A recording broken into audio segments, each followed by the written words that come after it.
What's up, guys? So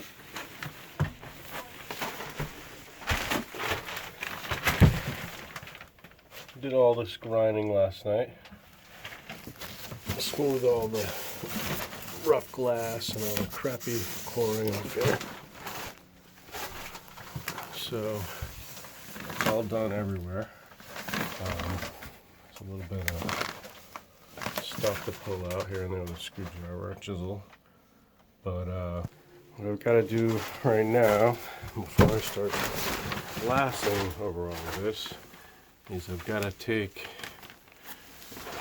all these fittings out. So I'm going to go ahead and just cut most of these right off.